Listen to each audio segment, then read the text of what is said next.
ককবরকে Roman লিপির দাবিতে আবারও আন্দোলনে নামতে চলেছে আদিবাসী ছাত্র সংগঠন টিআইএসএফ ও TSF. Movement for Kokborok Roman script নামে এক যৌথ মঞ্চের ডাকে আগামী 14 ফেব্রুয়ারি আগরতলায় মানববন্ধন কর্মসূচি পালন করবে তিপ্রামথার সমর্থক এই দুই সংগঠন।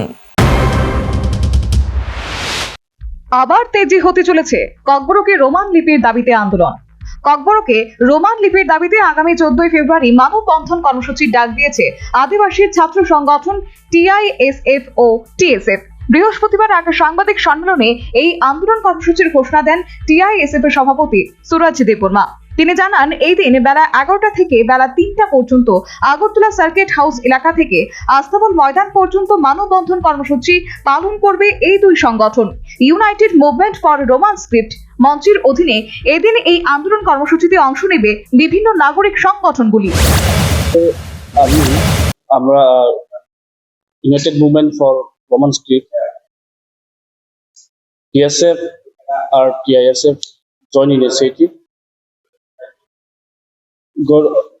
14 ফেব্রুয়ারি 2026 আমার একটা হিউম্যান চেইন ডেমনস্ট্রেশন রোমান স্ক্রিপ্টের ডিমান্ডের কারণে একটা হিউম্যান চেইন ডেমনস্ট্রেশন হইব। এটা সার্কিট হাউস থেকে তো আস্তাবল পর্যন্ত এটা হইব হিউম্যান চেইনের। কারণ আমার যে ডিমান্ডটা এখনই ফুলফিল হয়েছে না। Kokborok text book, Kokborok question paper আর ককবরক ল্যাঙ্গুয়েজ এটা রোমান স্ক্রিপ্টের কারণে লাগে।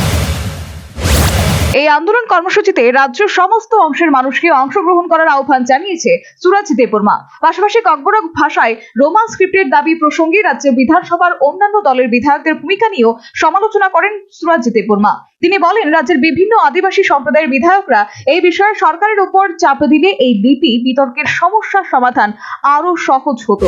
বিজেপির মিনিস্টার, জনজাতির মিনিস্টার, ত্রিপুরা মিনিস্টার বিজেপির যে থাকে একটাই কথা কয় না, তারা শুধু নিজের চিন্তা, নিজে কিভাবে ইনকাম করব, শুধু এই বিষয়ে নিজের চিন্তা থাকে। আর আমি দেখেছি গত 2 দিন না কালকে একজন বিজেপির এমডিসি বিদ্যুৎ দেববর্মা তারা কত কিছু সাপোর্ট করে, খুব ভালো। এইভাবে যদি মিনিস্টার বিকাশ,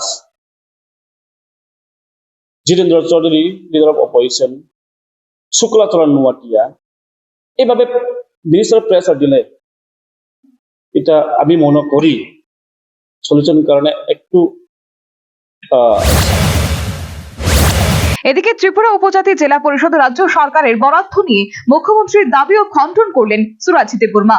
তথ্য জানার অধিকার আইনে জনজাতি কল্যাণ দপ্তর থেকে পাওয়া তথ্য তুলে ধরে দাবি করেন যে মুখ্যমন্ত্রীর দাবি অনুযায়ী উপজাতি জেলা পরিষদ প্রয়োজনীয় অর্থ বরাদ্দ করা হয়নি। এই রিপোর্টে কত fund transfer actual amount release করছে স্টেট গভর্নমেন্ট, তো এখানে দেখতেছি 672 crore মধ্যে 592.1653 crore রিলিজ করছে, আর 80 crore দিছে না টিটিডিসি রে। তো এইভাবে চিফ মিনিস্টার যে কথা কই আছে এটা একটা দেখতে চাই S A lie, is lying. কারণ এটা তো আমার কথা না, এটা তো যে আরটিআই কে রিপোর্টেড। ককবরকে রোমান লিপির দাবিতে টানা আন্দোলন করে চলেছে তিপ্রামথা ও তার বিভিন্ন শাখা সংগঠন। ককবরক ভাষার জন্য রোমান লিপি দেওয়া যাবে না বলে ইতিমধ্যেই জানিয়ে দিয়েছে মুখ্যমন্ত্রী। সম্প্রতি বিষয়টি স্পষ্ট করে মুখ্যমন্ত্রী আরও জানিয়েছেন, 8ম তফসিলের অধীনে কোনো বিদেশি লিপিকে দেশীয় ভাষার জন্য অনুমোদন দেওয়া যাবে না। Bureau report, news vanguard.